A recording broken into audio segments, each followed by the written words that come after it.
कधीच नाही चुकणार तुमचे फेवरेट टीव्ही शोज झी5 सोबत, तेही एकदम फ्री। तू हात कसं काय उगारतीस? वयाचं तरी भान ठेव। हेच शिकवलं काय आई साहेबांनी? हिला हेच करायचंय, हिला भांडणं लावायचेत आपल्यात,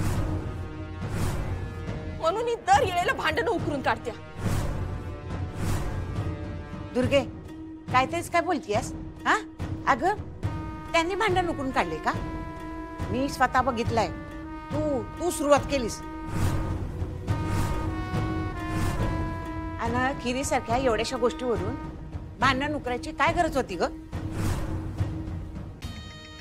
खिरीवरनं भांडणं म्हणजे? काय नाही, मला खीर खायची होती ना, म्हणून मम्मी तिथं आलती, पर आमच्यासाठी खीरच नव्हती। खोटं बोलते ती।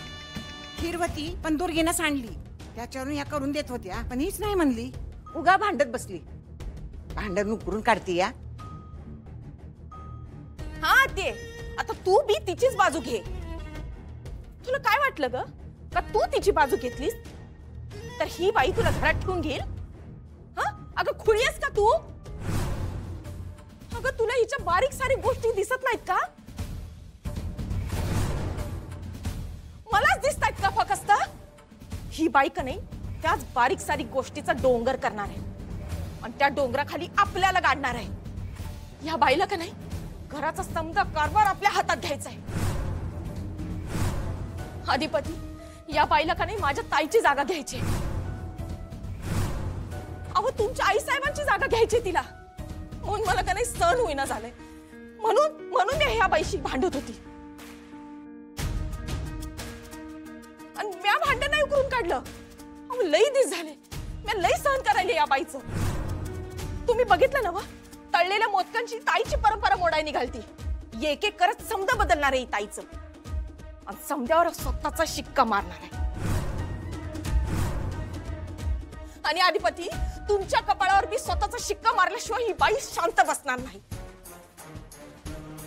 या बाईशी असंच वागायला पाहिजे, त्याशिवाय ही बाई ताळ्यावर येणार नाही। ए बास, अंगाला हात लावायचा नाही।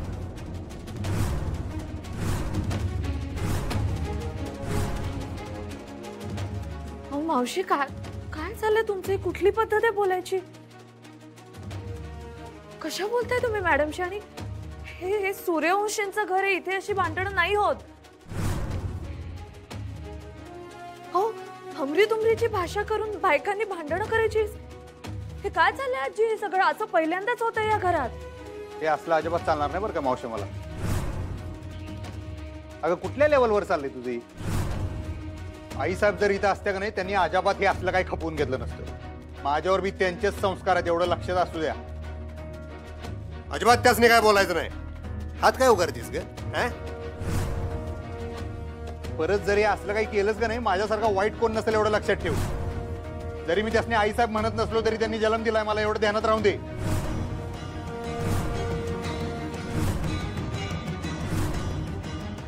हे असलं खपून घेणार नाही। हात नवं बोट जरी उगारलं तरी ते खपवून घेणार नाही। माफी मागतो।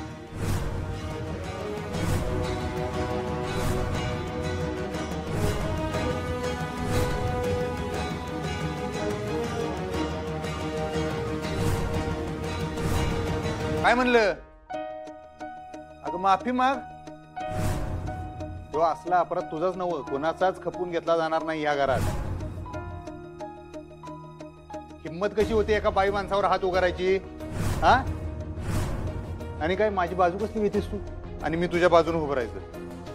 असं कसं काय वाटलं तुला मी तुझ्या बाजूने उभं राहीन? तू असलं काहीतरी केलं?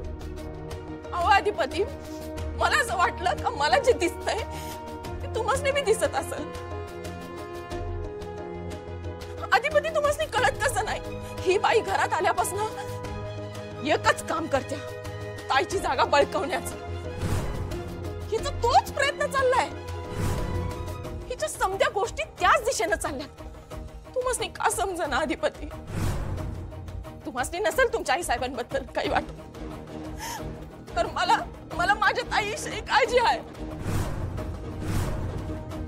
हिला जमणारच नाही माझ्या ताईची जागा घेणं, या जन्मात तर नाहीच। माझ्या ताईच्या नखाची तरी सर आहे का हिला? ते तू मला सांगू नको। तू का नाही उगाच कुठली तर गोष्ट कुठं तर जोडायला जाऊ नकोस.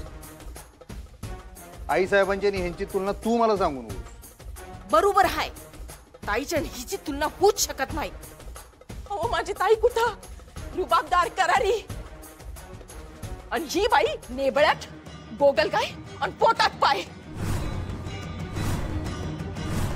तुझ्या बोलण्याला काय तर अर्थ आहे काय? आई साहेबांचा दाखला देते आणि ह्यांच्यावर हात उगारल्याचं समर्थन करतेस. एवढंच जर वाटतंय तुला आई साहेबांविषयी, तर त्यांनी घालून दिलेला नियम कसं काय मोडलास तू? सूर्यवंशींच्या घरात एका बाईवर हात उगारायची हिंमत कशी केलीस तू?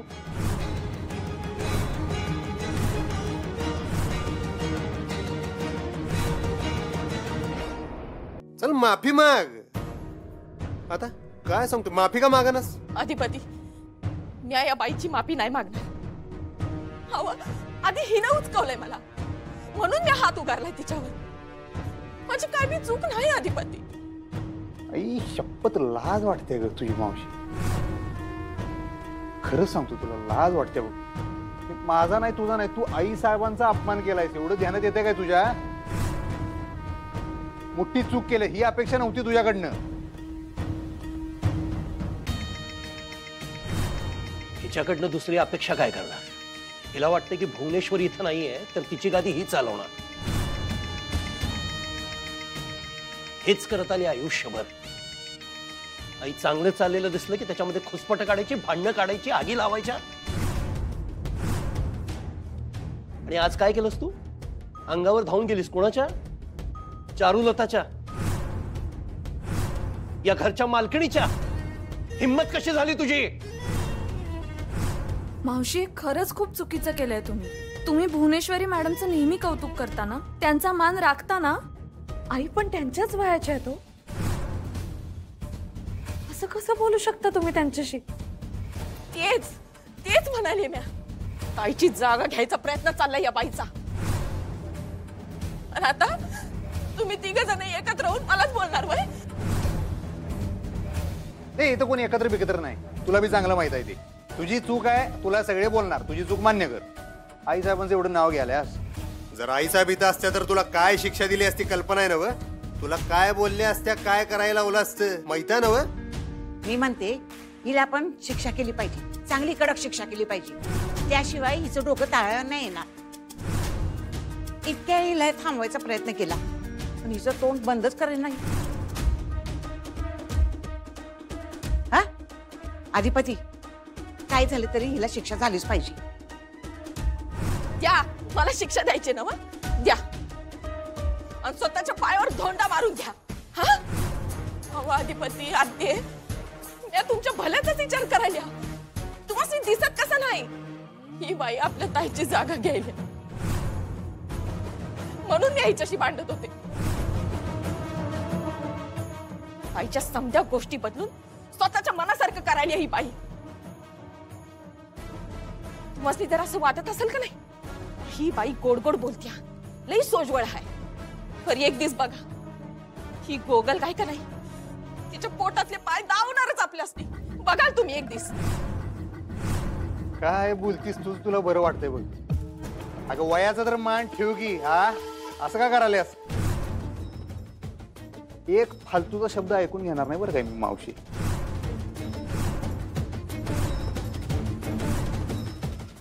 झी5 ॲप डाउनलोड करा आणि पहा सर्व एपिसोड्स एकदम फ्री.